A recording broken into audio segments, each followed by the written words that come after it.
Thank you and welcome. The title of my 15 minutes is Embracing the Other and Healing and Reconciliation Between Women and Men. And Will and I, our work is gender reconciliation, and it is about embracing the other and embracing ourself, our own masculine and feminine within ourselves. So I'd like to just start by inviting you to close your eyes or have a soft gaze to the floor and do a little, just a mini metta practice of centering in our own hearts and repeating silently to yourself, may I be safe. May I be protected inwardly and outwardly. May I be happy. May I be safe. May I be protected inwardly and outwardly. May I be happy. And just keep repeating that for a minute.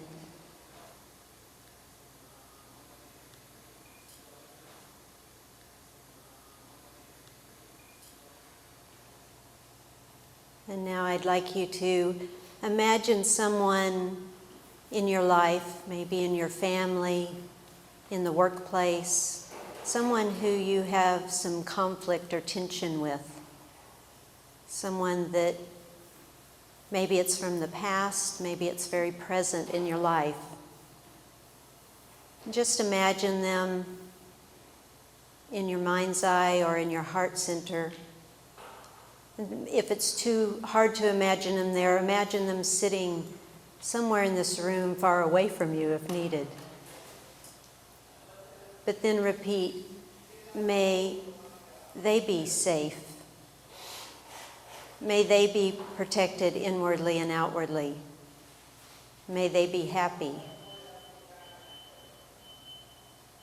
At whatever distance or in whatever way you can do that with this person that you might have tension or conflict with or have had in the past. May they be safe. May they be protected inwardly and outwardly. May they be happy. And let's do that for a moment.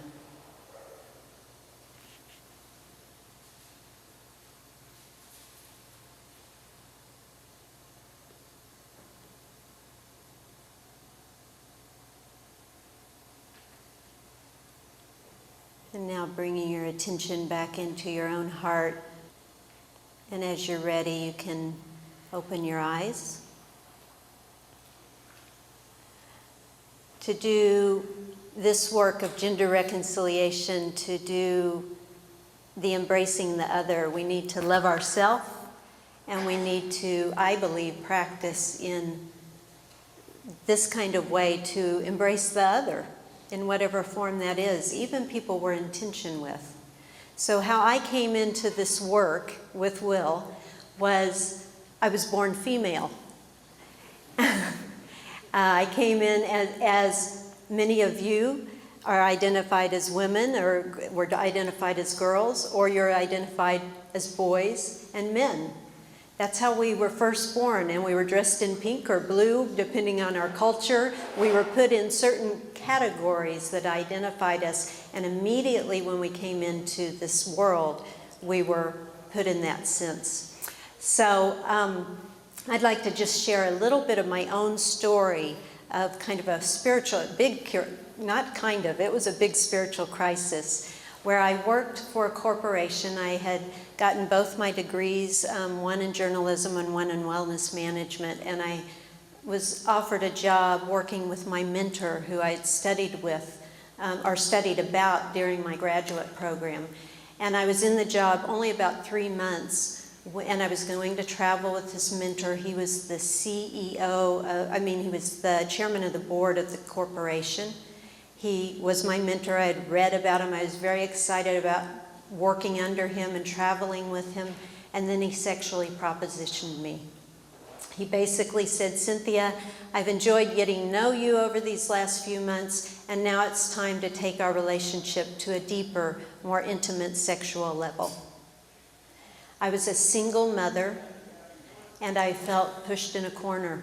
I figured I had a few choices. One, I could try to keep working and just avoiding him. I could take him up on his offer and figure that's the way to go and, go to bed with him and keep this relationship going as he would like, but not how I liked. Or I could leave. I said no to him, but he didn't hear no. I decided because, and I've got to say, my life started out as a social activist, and still is in a lot of ways, but I'd say a spiritual activist now. It was the first time in my life that I, as a white, middle-class American woman, I really had to stand in my own truth and say no and speak for myself. I had always been working for the other. So I had to bring that truth forward, and I tried to do it in the most compassionate, loving way. I brought it forward. I had the family support to do so. And I brought it forward, and he heard it. He apologized, but the corporation and all the people in it could not hear it. They hired 6 attorneys and brought me down. And it wasn't only the men in the corporation that were doing it, it was the women too. They betrayed me because they had to keep their job. I ended up leaving that job not trusting men, but I also didn't trust women. And I was going through life with a broken heart and not knowing who to trust. I didn't know how to dress. I wore turtlenecks up to here. I wore skirts and I wore pants at that time because I felt like I didn't know how to be in this body as a woman without being objectified or projected upon. And I realized I couldn't keep doing that. I needed to do my own healing work to be able to come into right relationship again. So I did that, and part of that led me into the work with Will in gender reconciliation. What I realized in my own learning was that, and it's a premise of our work, that we're all afflicted by gender injustice and by the patriarchy. All of us have a story of wounding, of challenges with the other, whether it's female to male or whether it's women to women or men to men. And all of us have this piece. I guarantee you, every one of you, I can't imagine anything other that we could raise up a story in our life where we have experienced some kind of tension with the other, right? So I'd like to invite Will up because he's just joined us. And the other part of our work is that it's fine for me to go out and speak as a woman about gender injustice. And it's fine if Will goes out and speaks as a man about gender injustice. And we've had the women's movement in this country, and we have the men's movement, but they haven't gone far enough yet. And what we need to do is come together as women and men to do our work together. So I invite him up in that spirit. Thank you. The premise of the work is that both men and women are afflicted, as Cynthia said, by gender injustice, and each needs the other for true, complete healing. And the essence of it is, as Martin Luther King explained so beautifully, he said that injustice and corruption will never be transformed by keeping them hidden, but only by bringing them out into the light and confronting them with the power of love. And that's the key. It's not enough to expose them. We also have to bring love.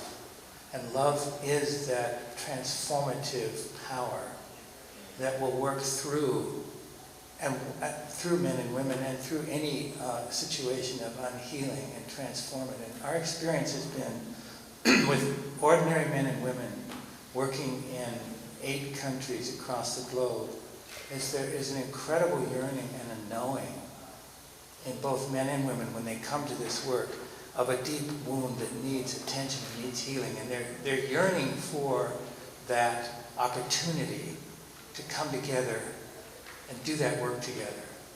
And so we have been privileged really to witness that process repeatedly in culture after culture, ranging from working in prisons to members of parliament across the board, because every institution is afflicted. This gender apartheid, as we sometimes call it, is manifest in every society and every institution, from the bedroom to the boardroom and everything in between. And so it's a kind of a massive, unhealed wound in the human family. It also brings in directly the spiritual dimension, because of course gender injustice and gender apartheid is manifest also in all of our religious traditions. And it's some of the biggest wounding in the religions is around the gender divide and the gender split. And at the same time, some of the power of healing comes from bringing the power of the Spirit into the process of gender reconciliation. So we weave in spiritual practice into all of our trainings. And we are basically working with mantra practice and silent meditation practice. So essentially weaving in the presence of the eternal into and invoking that power of a larger grace and wisdom in the transformation. Thank you. Thank you, Will. So I'm going to tell you the form of the work, and that is that we meet in workshop form, similar to just being in a community like this. And the primary piece is creating a safety, a safe place for people to bring forth their truth and to share deeply. But that isn't the only thing, as Will was mentioning love, because the truth is hard to speak. This work is about love and coming back into right relationship with one another as human beings on this planet. When this work first began, there was a question that arose, and it was, is there a parallel between the violation of the feminine and the violation of the earth? So for us, this is at root cause of everything. If we're raping the earth, if we're seeing all these things, massive destruction of our surroundings, where is it on the microcosm here? What's happening within our own hearts? And then with one another as human beings. That's the first place we need to start. And then as we do our work in our own hearts and with one another, we'll see a change on the earth as well, in our surroundings. So I think I'm at the close of my time. I'd like to take some questions. Is that right? Yeah, we have time for a few questions. We'd like you to talk a little bit about what's happening in South Africa with the Tutu Foundation. Can you do that? Sure. We've just we go only where we're invited, first of all. And we have had the privilege of being invited in several countries, as Will has said, and including back into our own country. And so South Africa, we've been working about 10 years, building relationships, getting to know people, and we've worked in prisons, with the parliament, we've worked with NGOs, teenagers all across the board. And just recently, we've gone into collaboration and partnership with the Desmond and Leah Tutu Legacy Foundation. And it's quite an auspicious time and moment in that way. We did a media launch a month ago. And the first pilot program that we'll be doing with them is taking it into the universities with college-age students. You want to say more about that? So this came about because one of our South African facilitators was a family friend of the Tutus. And so about 2 years ago, she invited Reverend Mpo Tutu, who is Desmond and Leah's daughter. And she came to one of our workshops, and since then she's been a very strong advocate for the work and working with us to help us implement this work in new ways. So we're very enthused to work with them, obviously because Desmond Tutu is kind of, the great grandfather, if you will, of reconciliation work. And they are now using this language of gender apartheid and gender reconciliation, applying principles of truth and reconciliation to transforming gender apartheid. And their vision is that we will take this, we're starting at Stellenbosch University outside of Cape Town, and then we'll be working with the University of the Free State further north in South Africa. And the vision is to take it to all the universities in South Africa. And of course, if that happens, then we'll be birthing something there in the university culture there that can spread beyond South Africa. So we're very enthused about this collaboration. Thank you. I'm hearing a lot of echoes of what has been going on for years in reevaluation counseling, which is centered in Seattle. So just in the interest of not reinventing the wheel, I'm just hoping that there's a possibility of collaborating on some of those resources, particularly the women's leader in reevaluation counseling, Diane Balzer, has done some great emotional work with groups around the world on this. Are you familiar at all with her? I'm not I'm familiar not, with no. her, but I am familiar with reevaluation counseling. I was involved in that myself some years ago. Yeah. And I'm aware it's also a very important modality of sort of transferring the expertise to the clients and giving them that therapeutic, training them in therapeutic. A lot of wisdom to draw upon, and she's been doing a lot of cutting edge things recently that are different as far as how to combat sexism. Oh, great. Well, we'll look into it. Thank you. Lucille. Makes me quite teary to hear that word apartheid again. And I would just like to thank you and your team. I think it's Rick and Son who are trained facilitators, and I really hope that more people, more Americans will come, because we have a lot in common. And there's a lot of work to be done, and I would just like to connect it with the violence. I think your book, which is on sale in the library, there's a very good quote, and perhaps you want to just mention the Deputy Minister of Health and what she said. I think you're referring to Nozizwe Mandlala Rawat, who's the Deputy Minister of Health, who invited us into South Africa and to work with members of Parliament. And she said, I've been looking for a long time to find a way to facilitate healing work between men and women, and this work is the answer, and we need much more of this work throughout South Africa and beyond. So I just want to say that, you know, our healing work is on all scales. And as I just mentioned, this piece around the sexual harassment, there's other pieces in my life that have happened. I'm sure there's other pieces in your life. And South Africa, a woman is raped every 5 seconds on the statistic, 7 or 5 seconds. It's horrific.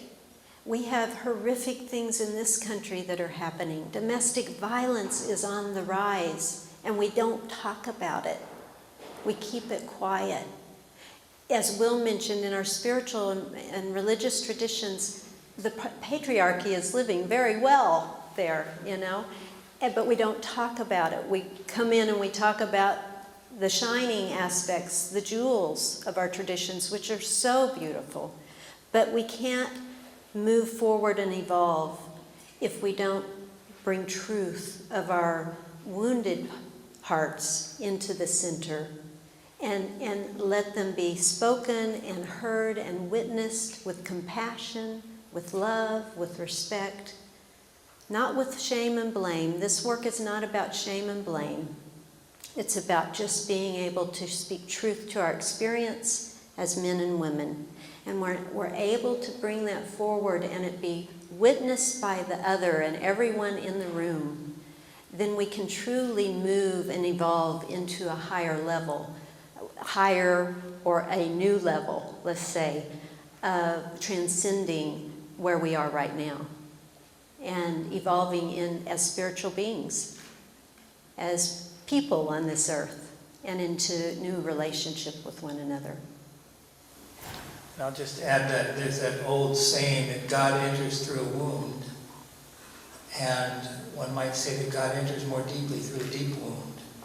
And one of the potentials for this work in InterSpirituality is that because virtually every religion has a profound gender dysfunction in some way or another, then addressing the gender reconciliation can serve as a healing across all the faith traditions.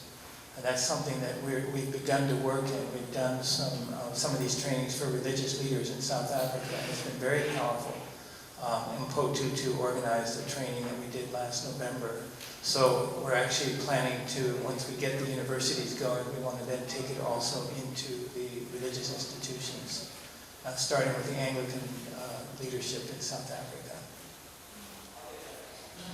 Because I realized that in South America where I work, a lot of people are not even aware that they have severe discrimination and differences.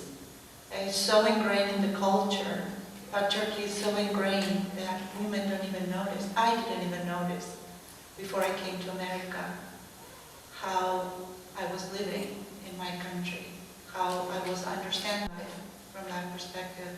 So I wonder if there is a way in which your work can also embrace those people, which maybe they are not being severely abused like what is happening, the rapes and stuff like that, but there is still these differences and there is still these levels in which we cannot grow unless we can integrate in all senses. Thank you, Alex. And you're right, we've become so, it's just embedded in every aspect of our lives that we aren't aware. So it's shining the light. And our work does do that. I think your work does that too. I think there's many of us shining the light and helping us to remember that the knowing within our own hearts. Because when things are happening, oppression or violation, whether it's psychic or physical or whatever, when it's happening, we know that it's not right. But we've been taught and trained by society, by families, everything around us, to ignore it, to push it away, to negate it, that knowing. And so it's even training ourselves and learning again to listen, and be aware. And then others of us are light shiners. So thank you for that. So, Will and Cynthia, I know that you've trained many people in your gender reconciliation work over the years, and I just wonder if you have a sense of how the impact of that work is playing out in the world on different places. Is there a way you keep track of the work that these people you've trained do and hear back from them? And thank you, Betsy. And I think Will and I, our work right now is training facilitators of this work. We're two white Americans, so we're being invited into places where it's not our culture. So we're working with the leaders within those different cultures to take the work out further. So in answer to that, South Africa there's a longevity that's happening there now, so we are getting some feedback there and getting the stories back to see the effect. One story is we worked up in Canada, and there was a woman that walked in. She was so severely abused that she just could not be around men. And we do a process where we use Joanna Macy's truth form, the mandala with the different elements, if you're aware of it. And there was a rock in there for fear. And she was standing there looking at the rock, and she had her back to the men and looking at the women. And she said, "I hate men. I can't be around men." And I asked her, I said, "Can you touch the rock?" And she said, "If I touch that rock, I will throw that rock." So it was very intense, to say the least. There was a moment then later when we were out of that activity, and the men were on the other side, and one of the men came over to this woman, crawled over to the woman, and bowed to her. And for all men, he apologized. He wasn't the man that hurt her, but just apologized to her in that moment for all the violation that had happened to her. I think it was a year or two after that, she wrote us an email. And she said from that work, she was able to enter into a relationship with a man, something she had not done ever. And so that was one of the feedbacks that came, and that's how the stories come back. I know Will just heard from a woman 21 years ago or something that wrote to you. So we have a number of these anecdotal things, and we've got whole files of that kind of anecdotal feedback. We're now beginning to do a basic level of before and after quantitative assessment with before and after surveys. And we're doing that in partnership with the tutus as we implement the work in the universities. So we are trying to get a little more rigorous about that. Lucy has a question. I wanted to say that I myself, I have attended this workshop and it's so helpful. And I'm really working, what is in my mind is that how I can kidnap you both to India, because there are so many things that are happening in India and it's so much needed. And I'm wondering how the divine can help me to take you both there and do something about it. That's what I'm thanking you. Thank you, Lucy. I want to just... We're very willing victims. Take us, Lord, take us. I want to just say our breakout session will be experiential. So if you want to come, you can taste a little bit of the work there. It won't be just talking, of us talking to you. You'll get to talk to each other. So thank you very much. And just the last thing, which is important, this work is all about healing the divisions and inclusivity. So we also, because of the gender issues so charged, we also work with, gay, lesbian, transgender, and we've had in our trainings a very important component of that dimension. And we've had a lot of hetero-gay healing work that happens spontaneously in the course of the work. And we have stories about that we can share in the breakout as well. Thank you. Thank you.